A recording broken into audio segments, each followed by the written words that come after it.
Очень трудно жить в Вене из-за нетерпимости, с которой я сталкиваюсь. Там не любят новые идеи, там не любят иностранцев. Сегодня мы переживаем триумф рационализма, но в то же время мы оказываемся беззащитными перед пустотой.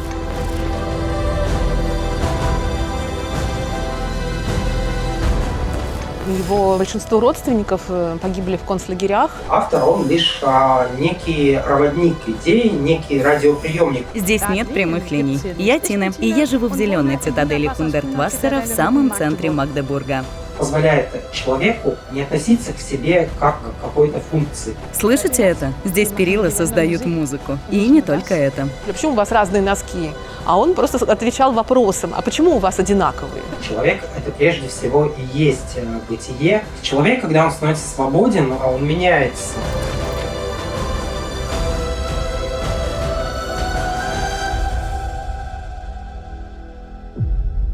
Как выглядит типичный спальник в любом городе? Прямые улицы, бесконечные ряды квадратных окон, стерильные фасады с коробками кондиционеров. Для нас это порядок, для архитектурного истеблишмента торжество разума. Но для Фриденсрайха Хундервассера прямая линия была орудием убийства. Он считал, что именно линейка в руках градостроителя стала инструментом подавления. Хундертвассер объявил войну визуальному загрязнению, войну преступным и трусливым архитекторам, которые, по его утверждению, создают здания, которые понравились бы Гитлеру, войну врагам окружающей среды, многие из которых занимают высокие посты. Он даже объявил войну прямой линией. Откуда же взялась эта ненависть к геометрии? Ответ оказался там, где порядок показал свое самое страшное лицо – в нацистской Вене. Всем привет, вы на канале Рукавешка, канале про путешествия, историю и культуру. Сегодня мы говорим о Фриденсрайхе Хундервассере. Прежде чем мы начнем, я хочу поблагодарить всех, кто поддерживает канал лайком, комментарием или даже финансово. Это 4-й большой фильм на моем канале, и вышел он благодаря вам.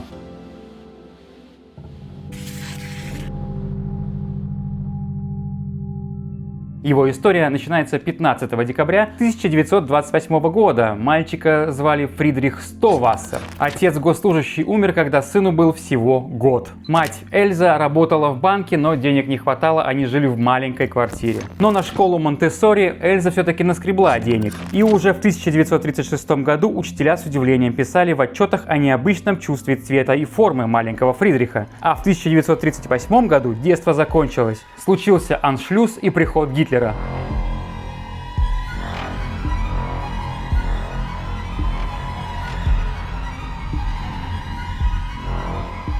Эльза Стовассер была еврейкой. Нацисты вышвырнули ее из дома вместе с ребенком и заставили переехать в еврейское гетто в районе Леопольдштадт. Чтобы спасти сына, мать пошла на чудовищный шаг. Вспомнив, что покойный отец Фридриха был католиком, она крестила мальчика и записала его в Гитлер-Югенд. Моя мама открыла все для себя сама. Как смешивать цвета и так далее. Я ей ничем не помогал. Она дошла до всего этого сама. Я ей восхищаюсь. Представьте себе этот сюрреалистический ужас. Подросток-полукровка марширует по улицам в униформе со свастикой, чтобы отвести подозрения от своей матери, полноценной еврейки, которая вынуждена носить звезду Давида. Это была игра в прятки со смертью, и они выиграли эту игру, они выжили. Но 69 или по разным подсчетам даже больше их родственников были депортированы и убиты в концлагерях. Моя мать родилась в Вене. Она единственная выжившая из очень большой еврейской семьи.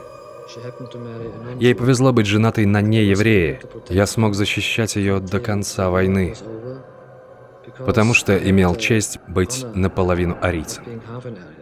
Его большинство родственников погибли в концлагерях, и мать его прятала и специально крестила в католическую веру, чтобы его не тронули, что у него были еврейские корни, и, конечно, ему тоже грозило уничтожение. То есть он в этом вырос непосредственно во всем этом кошмаре. Светлана Богданова. Искусствовед, художник. Училась в художественно-промышленной академии имени Штиглица в Санкт-Петербурге. Более 20 лет работала в Государственном Эрмитаже экскурсоводом. Сейчас читает лекции по искусству для взрослых и детей в Нови Саде и Белграде.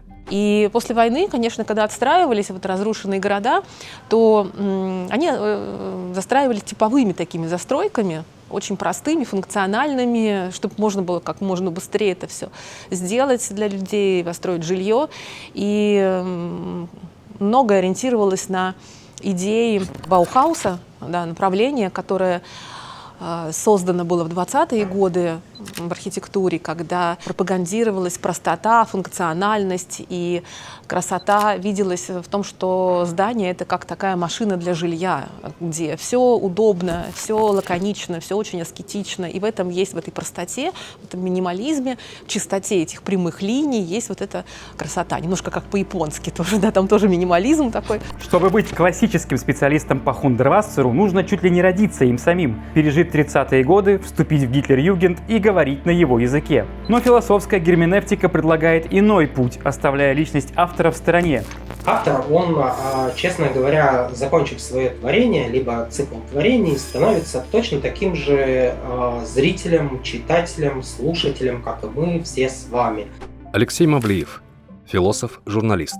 Изучал религиоведение в Уральском федеральном университете имени Бориса Ельцина и философию в Санкт-Петербургском государственном университете. Специалист по немецкой философии конца XIX – середины XX веков. Автор работ по антологии Артура Шопенгауэра и его последователей, Эдуарда фон Гартмана, Филиппа Майнлендера и психологии новых религиозных движений. Преподавал в частном университете в Петербурге. Это то, что писала Айн Рэнд, да? То, что искусство автору не принадлежит. Еще есть Роланд Барт, тоже выходец примерно из тех же времен. У него прям есть такая работа «Смерть автора». Автор, он лишь некий проводник идей, некий радиоприемник. Мы же не будем спрашивать у радиоприемника, а вот сейчас передали сообщение там по радио об ухудшении метели. Уважаемое радио, можете объяснить, что вот это вот слово значит? А оно не знает, оно просто либо может хорошо передать смысл некого зова бытия, либо может передать плохо. Если художник сам не удивлен тем, что написал, это плохая картина. Я хочу удивляться своим картинам. Я хочу открывать для себя свои собственные картины. То, что говорит бытие в его голове, это всегда некое неразвернутое, то есть произведение, оно приходит сразу же слипшимся. И задача автора, как инструмента, как проводника, попытаться его переложить на наш понятный язык, потому что языка, по идее, у бытия его не существует. То есть его язык — это даже не то, что голос совести, оно дается как бы так слишком слипшимся сразу же. В послевоенные годы мальчик буквально голодал. Чтобы выжить, Фридрих продал свою детскую коллекцию марок. Именно в этом психологическом аду родилась его философия. Довольно сложно найти свое истинное «я», и лучший способ сделать это — вспомнить, что я хотел сделать, когда родился. Архитекторы, расово верные в Германии, в Третьем рейхе, они пытались все-таки воссоздать архитектуру классицизма, либо римского, либо греческого, место обиталища богов.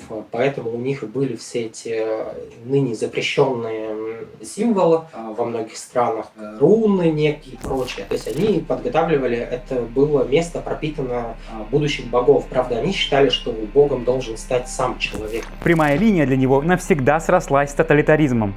Равенство и единообразие ведут к тюрьме. Тогда же и родилась его великая теория 5 кож. Человек, утверждал он, состоит из 5 оболочек. Первая – это наш эпидермис, тело. Вторая – одежда. Третья – наш дом. Четвертая – социальная идентичность. И пятая – глобальная экология и планета. Иногда, кстати, в некоторых интервью он говорил всего о 3 кожах. Видимо, оно там как-то росло или падало. Если вы в курсе, то напишите, пожалуйста, об этом в комментариях. У человека есть 3 слоя между ним и миром. Первый слой — это кожа. Второй слой — его одежда, третий слой — его архитектура.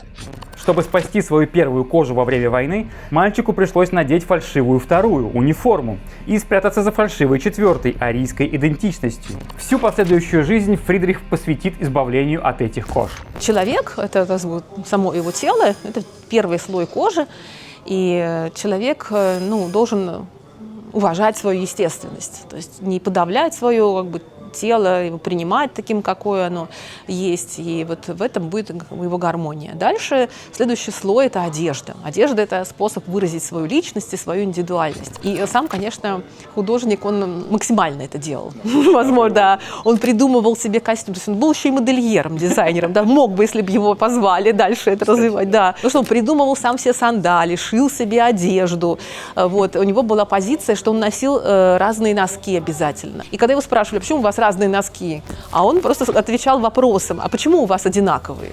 Вот. Ну, какой смысл в одинаковых? Ну вот везде интересно, что это разное. И максимально каждый человек, он считал, должен вот эту свою индивидуальность выразить. Вот. А следующее – это социум. Ну, про социум сложно, да, социум влияет на человека, это получается следующий, третий уровень. Можно на него, опять же, повлиять, если будешь самовыражаться.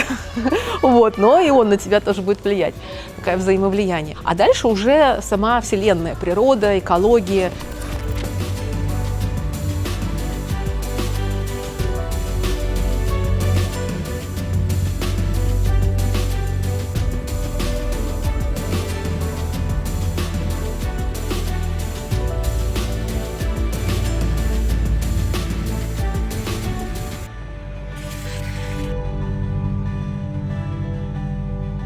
В 1948 году юноша поступает в Венскую академию изящных искусств. Хватило его на 3 месяца. Академическая муштра – это те же прямые линии. Он находит в себе иных богов, надломленные линии Эгона Шиля и декоративизм Густава Климта.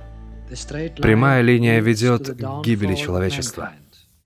Линейка – это симптом новой болезни распада.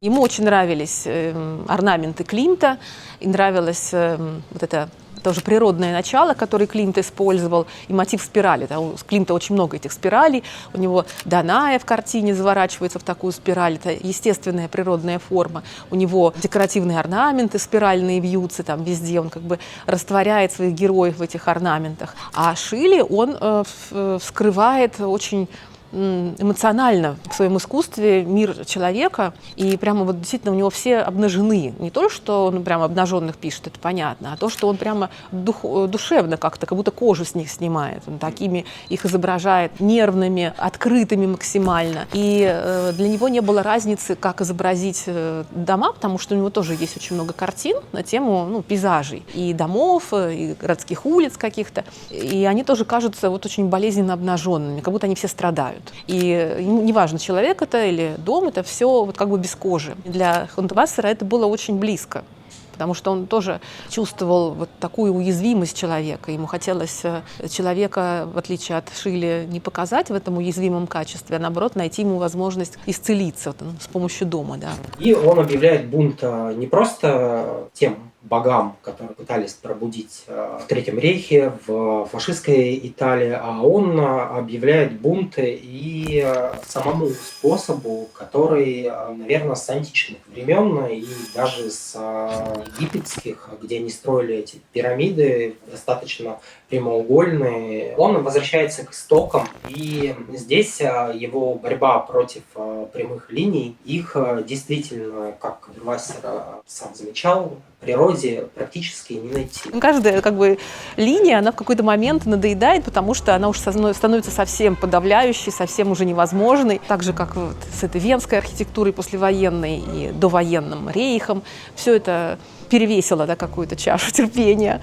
Вот. И появляется человек, который говорит, все, больше так нельзя, надо делать новое. И вот этот протест возникает, дает новое направление.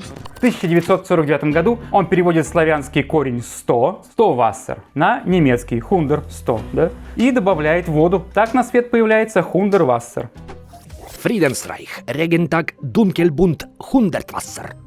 Он же, в переводе на русский, «богатый миром», «дождливый день», «темно-пестрый 100 вод».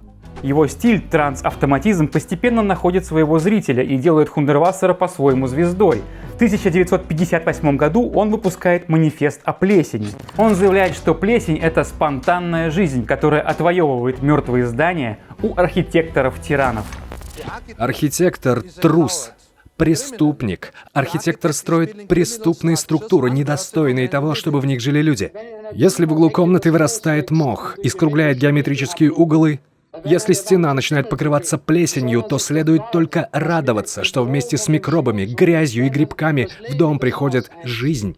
А в 1959 году он объявляет войну самой академической системе. Когда его пригласили лектором в Академию изящных искусств в Гамбурге, Хундервассер вместе с поэтами Базоном Броком и Шультом заперся в аудитории, взял красную краску и начал рисовать бесконечную линию. Начал в сантиметре от пола, затем вел спираль по стенам против часовой стрелки, словно геологические слои породы. Они работали сутками напролет. Один рисовал, второй спал на диване, третий бегал за едой и свечами, общаясь с репортерами. Линия росла, как библейское Красное море. Когда красная спираль пересекла дверь, ее приходилось закрывать, отрезая их от мира. Ректор Академии, узнав об этом безумии, в панике вылетел из Рима первым же рейсом. Скандал был грандиозным, и Хундервассеру пришлось уйти в отставку. Но его было уже не остановить. Хундертвассер был вынужден заявить: «Я больше не имею ничего общего с искусством. Я работаю исключительно в поле культуры». И этот мир, он рассматривает человека как объект, он не дает человеку задуматься о том, что человек — это прежде всего и есть бытие, но бытие особого рода, высшего рода — это бытие, которое вдруг задумалось о своем бытие и задало об этом вопрос. То есть человек — это единственное существо на планете Земля, которое может задуматься, кто есть я такой.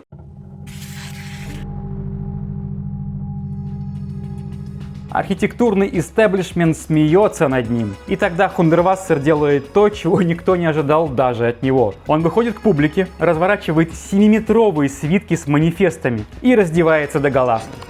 На протяжении веков мы извратили и исказили наш второй и третий слои, нашу одежду и нашу архитектуру до такой степени, что они больше не отвечают нашим потребностям.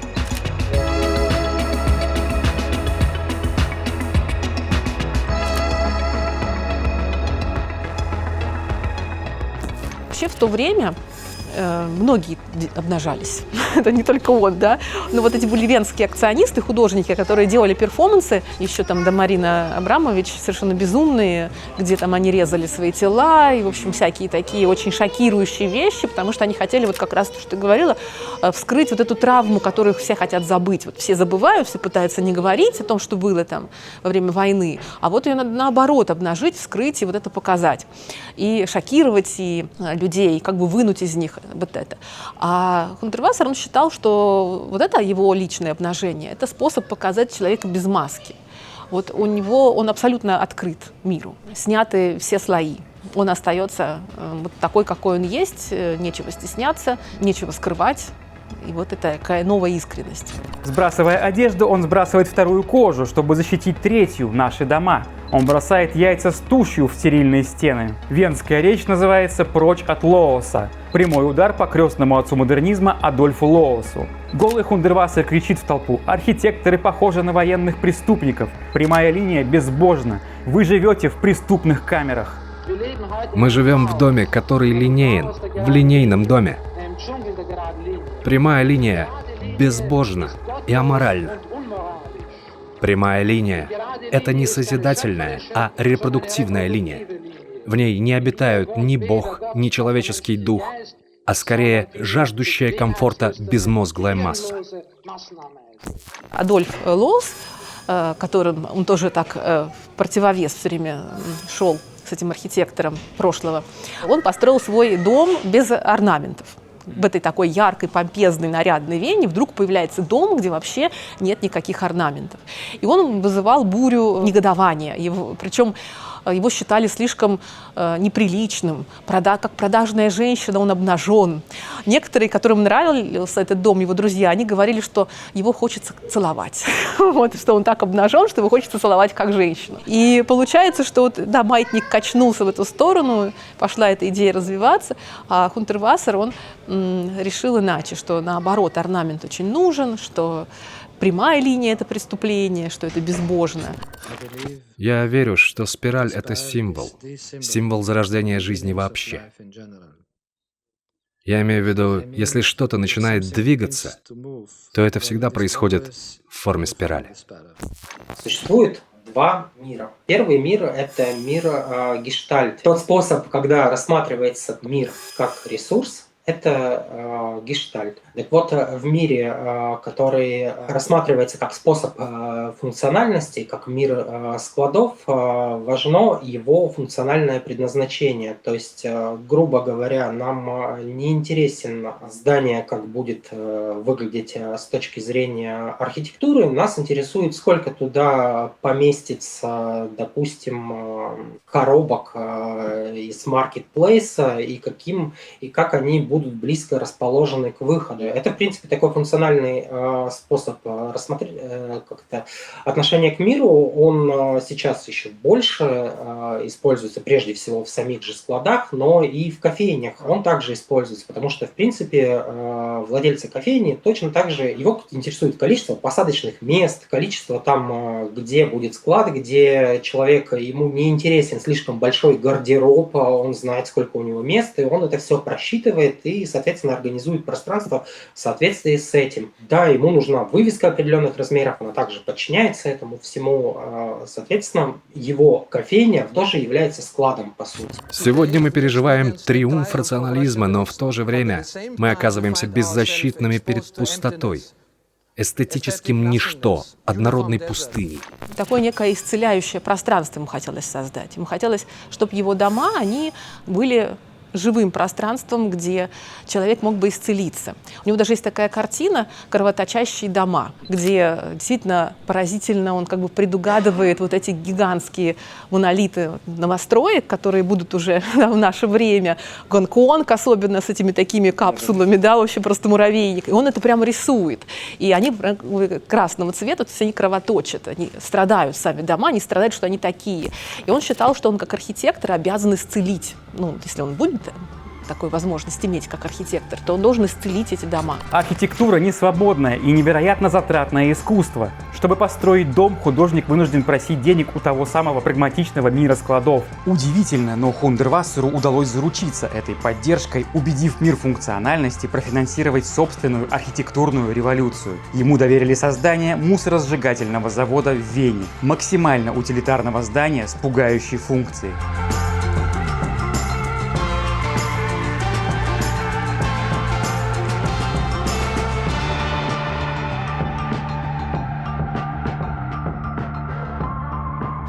Хундервассера, да, это его вызов, он прекрасен в том, что он не просто как искусство, как там Малевич, Шагал чуть раньше него жили, но тем не менее, которые тоже в его времена там и Поллок в Америке, ему нужно было добиться в принципе того, чтобы ему дали на это денег, а ему мир складов выделил финансирование на революцию. Когда ему выделили деньги на финансирование в Вене мусоросжигательного завода. Ну, это такая некая усмешка. Вот. То есть это очень функциональное здание, как будь то крематорий, у него есть прямо функция. И в него свозят не какой-то ему храм построить, как Гауди, а вот тебе, наверное, вряд ли кто-то в мире хотел бы жить рядом с мусоросжигательным заводом. А ему дана задача так, чтобы жить рядом с зажигательным заводом было не просто приятно, а было намного лучше, чем жить с функциональными там зданиями, небоскребами Дубая или какого-нибудь другого. Мне кажется, вот этот вот прагматизм германоязычных стран, вот они типа, хорошо, ты художник, а давай ты построишь нам мусоросжигательный завод. Нам вот надо. Просто вся Германия и вся Австрия вот в этом выражается, по-моему. Ну, в этом, да, есть некое такое насмешка, но это очень хорошо, что он согласился. Он, кстати, не хотел сначала этим заниматься, потому что он был против вот этой мусора, и что это вредит природе, но вот его уговорили, что других вариантов нет, и что же делать, ну, приходится так, он как-то все-таки согласился. И он там сделал прям такой Диснейленд, такой нарядный, весь яркий в этих плитках, действительно произведение. Потому что он считал, ну, что все должно быть со своим характером. Если есть возможность занять место своим произведением, ярким и не похожим ни на какие другие, и отобрать это место от типовой застройки, то почему бы нет? Главное, чтобы не допустить этого типового, стандартного, прямого и функционального. Архитекторы работают на клиентов. Они не работают, если им не платят. И многие из них, я думаю, сказали бы в защиту того, что они делают: наши клиенты не хотят искусства, они хотят высокотехнологичные, функциональные здания, специально адаптированные под нужды конкретной профессии, которой мы занимаемся. Это ложь. Это типичное оправдание людей, которые сначала промывают мозги другим, а затем получают эхо промывки мозгов и говорят, что люди этого хотели. Осознанный отказ от прямых линий стал для Хундервассера способом не уподобляться миру Гештальта, который постоянно расчерчивает и вырезает эту реальность. Визуальное загрязнение для глаз — это гораздо более важный факт, чем мы считали до сих пор, потому что оно проникает глубоко внутрь. Оно сильнее, эффективнее и опаснее другого загрязнения, потому что оно поражает душу. Он пытался создавать насыщенную зеленью здания, которые словно сами выросли из земли, подобно природным скалам. Это был мятеж против утилитаризма, попытка вернуть человека в первозданный лес. Однако эта революция не удалась в полной мере. Мир Гештальта оказался намного живучее, он просто проглотил бунт Хундервассера, превратив мусоросжигательный завод в популярный туристический аттракцион, этакий Диснейленд. Бросал вызов условный Че Гевара миру американского империализма, прожил достаточно такую насыщенную жизнь, а в итоге теперь продается в магазинах для тех, кто хочет бросить вызов, но уже без последствий. Продается в магазинах. Хундервассер. На самом деле все станет поп-культурой, вот и все. Любой бунт, любая война, любая трагедия станет поп-культурой. Трагедия нет. Башни-близнецы. Сколько фильмов про них снимали уже после этого? Трагедия. Фильмы боевики снимают. Ну да. Возвращаясь к тем временам, когда остановился Хундервассер, в принципе, и о Холокосте снимают фильмы. И даже комедии, которые побеждают в Оскаре. Роберто Бенини «Жизнь прекрасна». Комедия про Холокост, который выиграл Оскар. Так что все станет поп-культурой.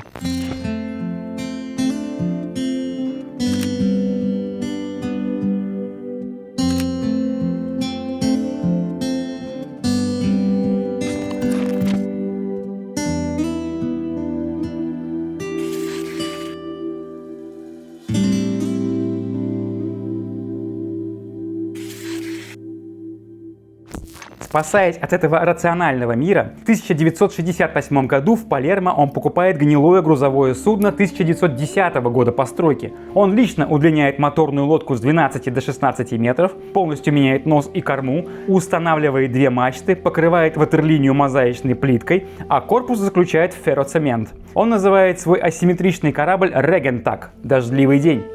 Я устроил свою лодку так, как, по моему мнению, должен выглядеть дом. Полным ярких красок, полным жизни, как человек, который вам нравится. 10 лет он будет жить на нем. Этот ковчег пройдет испытания в Средиземном море, от Корсики и Мальты аж до Израиля, а затем совершит эпическое 18-месячное плавание до Новой Зеландии. Сегодня этот легендарный корабль пришвартован в австрийском городе Тульн. Эта лодка очень важна для меня в Новой Зеландии, потому что у меня сразу возникло ощущение, что вы не можете стать настоящим новозеландцем, не имея возможности показать, что вы прибыли сюда на собственной лодке, которую вы сами привели издалека.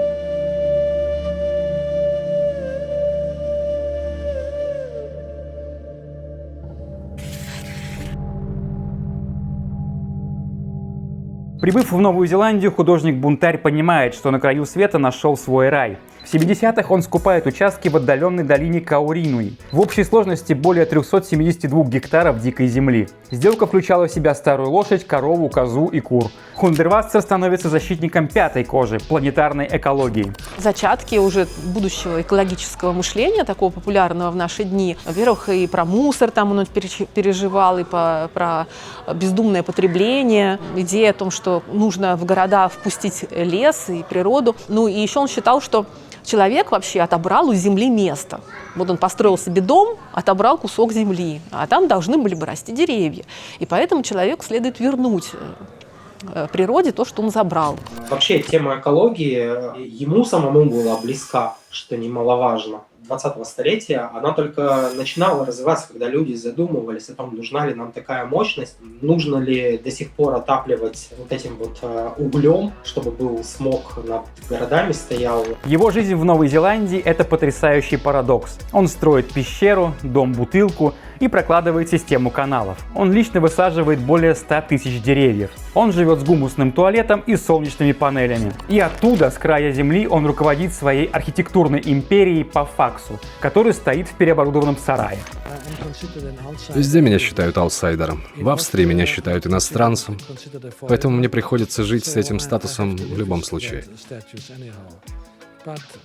Но почему-то я счастлив быть аутсайдером. Потому что аутсайдер видит вещи лучше. Как только вы перестаете быть толпой, идти вместе со стадом овец, вы можете представлять большую ценность для общества. Потому что со стороны вы видите опасности для того общества, которое вы любите и которое вы хотите защитить гораздо лучше.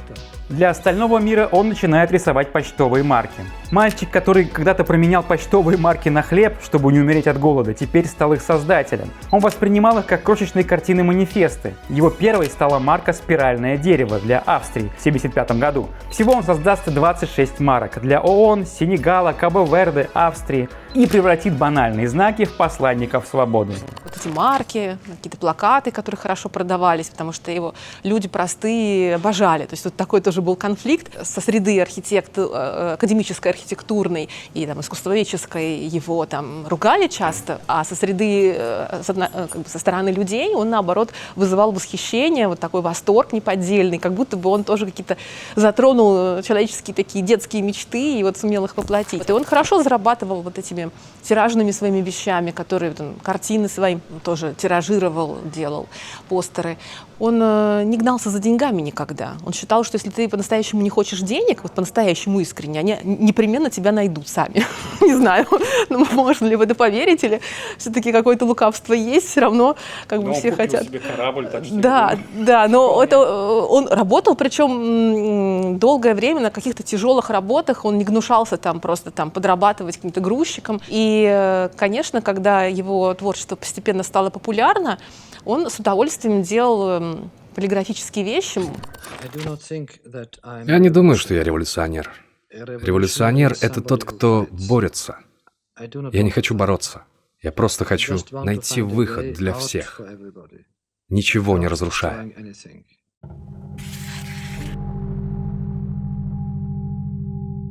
В начале 80-х сам канцлер Австрии Бруно Крайский и мэр Вены предлагают ему шанс построить реальное здание. Hundertwasserhaus – комплекс социального жилья. Кривые волнистые полы – мелодия для ног. Несимметричные фасады и 250 настоящих деревьев-жильцов, которые растут прямо из квартир. Он не взял за проект ни копейки гонорара. Он даже отказался от гонорара за этот дом. Он сказал, что для него честь в Вене оставить так свое что-то, да, и построить.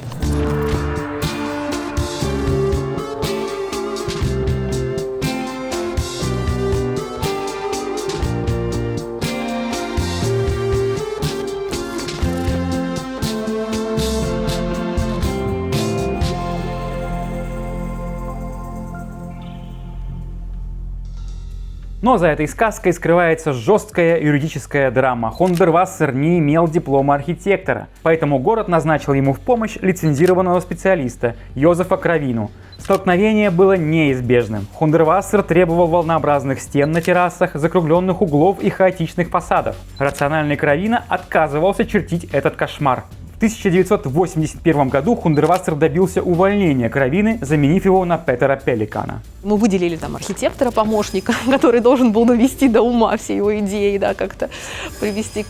И у них все время были споры и непонимания. Но тем не менее это вышло. То есть это дом с кривым полом, с такими неправильными фасадами волнообразными, с самыми разными декоративными элементами, разными окнами. И самое главное, он весь в деревьях. Он как будто бы прорастает насквозь деревьями со всех сторон. Кравина не забыл обиды. В 2001 году он подал в суд, и лишь в 2010 Верховный суд Австрии вынес решение. Хундервассер – единоличный духовный творец, но Кровина – полноценный соавтор и имеет право на роялти. Юридическая система попыталась загнать гения в свои рамки даже после смерти. Архитектура — это довольно функциональное искусство. У тебя есть задача построить дом на 10 квартир, и ты его строишь. Вот и В том все. числе еще и затратное искусство. Тебе еще кто-то должен дать денег на это. Потому что одно дело создать картину, ее можно нарисовать, честно говоря, любыми материалами, но архитектура – это очень затратное. То есть, в принципе, я клоню к тому, что ты должен попросить у этого мира, который работает, складов, мира, который функциональности, заручиться поддержкой, который проспонсирует твою революцию в архитектуре. Ну, ты строишь склад маркетплейсов, вот, и, в принципе, тебе нужно убедить человека, который дает на него деньги, что тебе так будет лучше, а ведь ему не будет лучше, ему действительно, у него увеличится время для того, чтобы затраты на содержание, оно будет абсолютно нефункционально, так или иначе не будет выполнять свою функцию. Так вот, к чему это? К тому, что строить он все-таки начал уже достаточно в сознательном возрасте, потому что прежде всего нужно заявить о себе, то есть это мы сейчас понимаем, что мы бы дали денег. К 90-м годам он строит по всему миру. Например, свой личный музей Kunsthaus Вена, термальный комплекс Рогнер-Бад Блюмау в Штирии, лесную спираль в Дармштадте.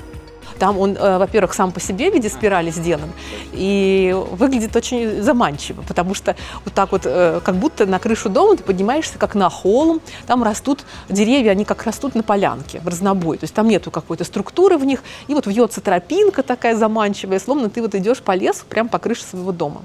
В этом доме, что еще интересно, у него там около 1000, может быть даже 1000, не помню точно, 1000 окон, и все разные по форме. По размеру, по форме, он считал, что даже здесь нельзя повторяться. И из этого как раз вытекает его идея о том, что каждый человек имеет право на свое окно и на пространство рядом с ним. И то есть он может, насколько его хватит руки, высунуться из окна и что-нибудь там сделать. Ну, неважно, что он сделает, красиво или некрасиво, важно... Шины положить, синюю резину. Да, чтобы главное выразить себя. Здесь нет прямых линий. Я Тина, и я живу в зеленой цитадели Хундертвассера в самом центре Магдебурга. У моего соседа здесь на карнизе живет дерево-квартирант. Теперь вы спросите, что такое вообще дерево-квартирант? Я тоже задавалась этим вопросом поначалу, когда только переехала сюда. Дело в том, что здесь живут не только люди, но и деревья. И они живут у арендатора прямо в квартире перед окном. Как правило, они отделены аркером, и арендатор обязан заботиться о дереве. Это также прописано в его договоре аренды. Вот здесь и находится это дерево-квартирант. У него совсем нет логики, то есть непонятно, куда что движется.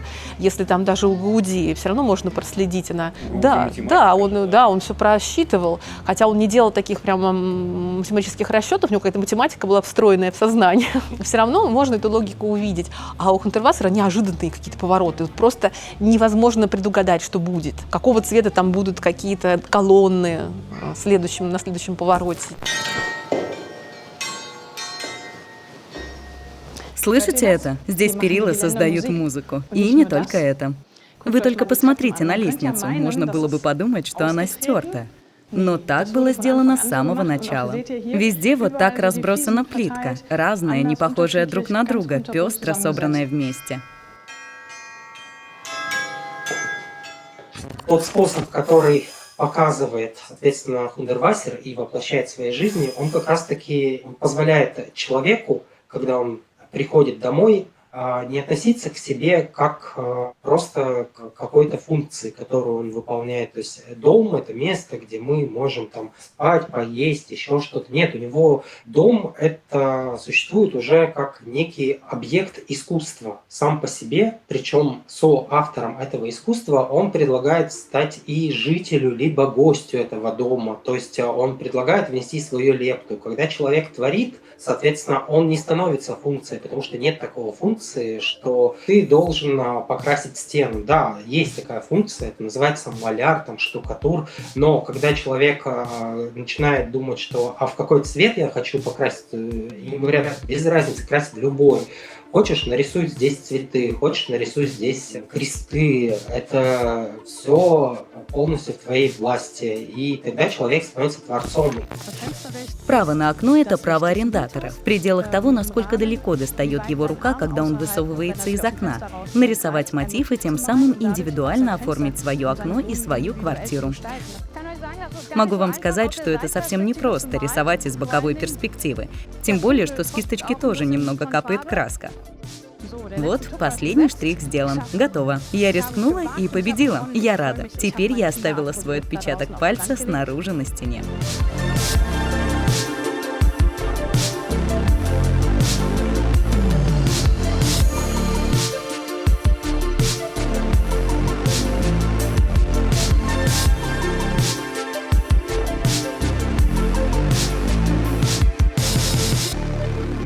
Элитные искусствоведы рвали на себе волосы, называя его творение китчем. Но для гения это было оружием. Он писал: «Современное искусство стало шоу уродов. Художник-авангардист – это раб мафии слепых, негативных интеллектуалов, директоров музеев и критиков». Он заявлял, что обычный человек, который просто любит, например, садовых гномов, понимает больше в искусстве, чем все эти снобы. То, что критики называли китчем, для Хундервассера было просто романтикой, красотой и банальным человеческим счастьем.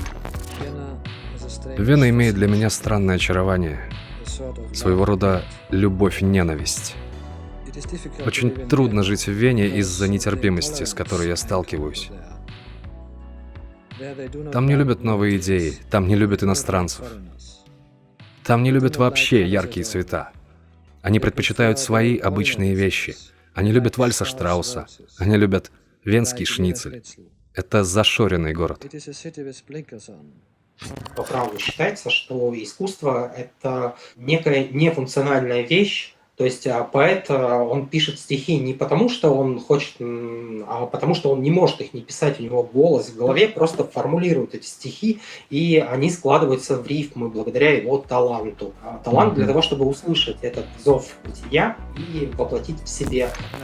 Когда я пишу, я мечтаю. Я имею в виду, что когда сон заканчивается, я не могу вспомнить, что мне снилось. Но картина остается. Это плод сна.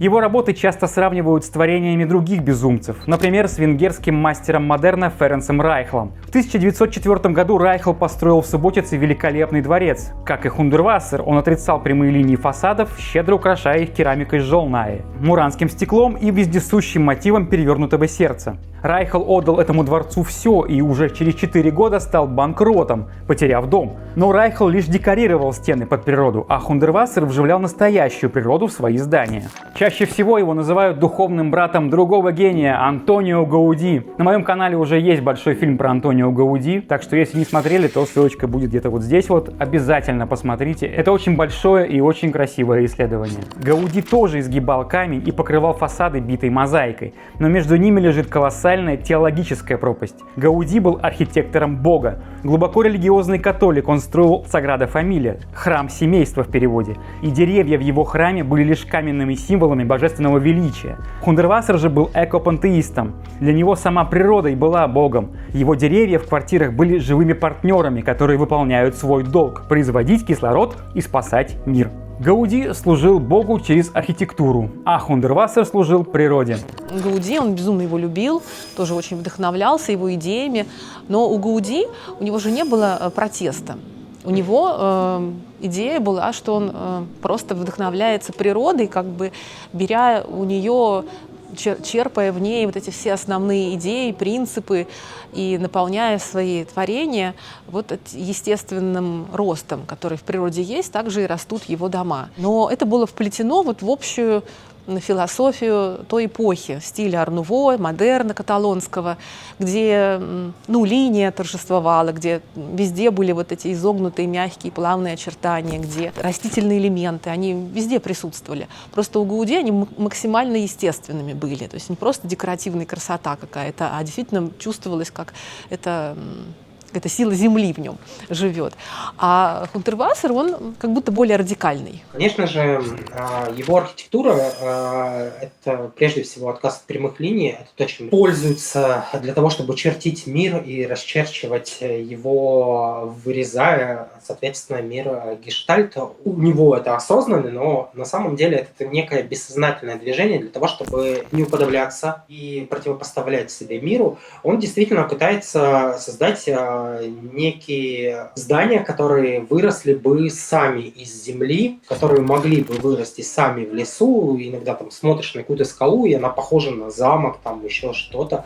Там не найти прямых линий, как раз-таки вот он пытается это делать, насыщает опять-таки растениями активно свои здания, то есть он бросает вызов миру складов.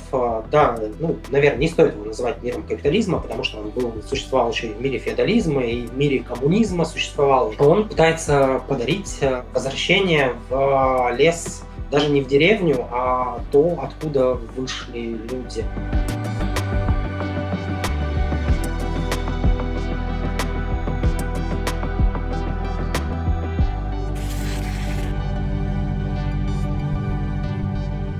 Фриденсрайх Хундервассер умер 19 февраля 2000 года. Ему был 71 год. Он скончался от сердечного приступа посреди Тихого океана на борту лайнера «Королева Елизавета II». Человек, проживший 10 лет на своем дождливом дне, Регентаге, ушел в вечность, окруженный водой. Лодка ждет, чтобы вы уплыли далеко, не пересекая границ. Потому что как только вы покидаете порт, границ больше не существует. В этом запутанном мире человеку нужен только горизонт. Остальное он может придумать. Его похороны стали самым радикальным манифестом. Его тело привезли в Новую Зеландию, на ферму, в сад счастливых мертвецов. Его опустили в землю абсолютно голым и, главное, без гроба. Потому что гроб был бы последним геометрическим издевательством, как раз той самой коробкой, диктатурой прямой линии. Тело завернули только в созданный им флаг Кору.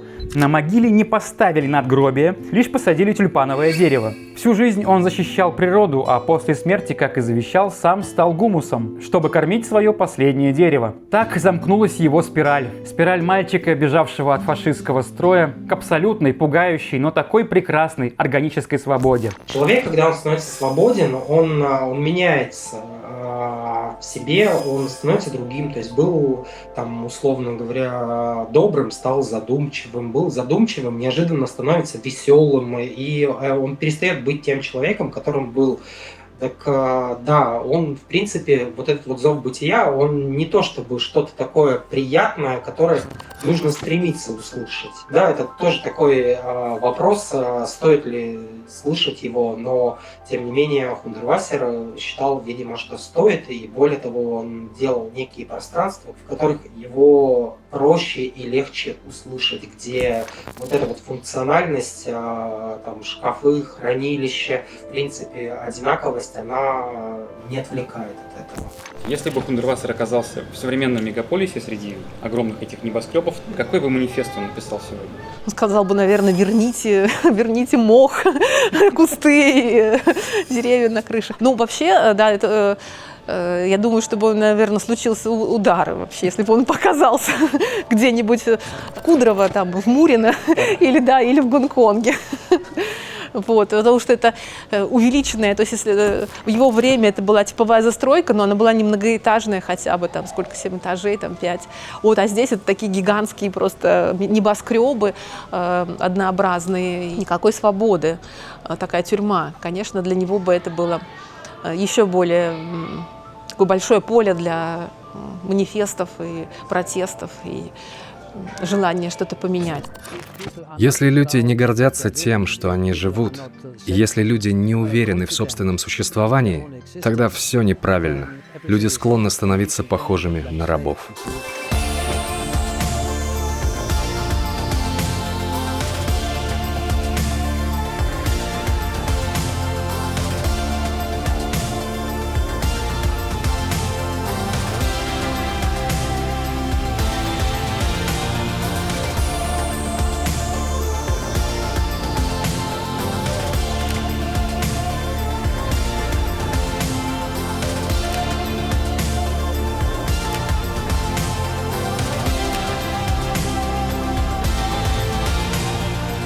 Вы были на канале Рукавешка, спасибо, что досмотрели это видео до конца. Ставьте лайки, пишите комментарии и, у кого есть такая возможность, поддерживайте нас финансово. Именно благодаря вам такие видео будут выходить гораздо чаще. Еще раз спасибо, увидимся в новых путешествиях, городах и в новых фильмах. Вы были на канале Рукавешка, канале про путешествия, историю и культуру. Свидимся!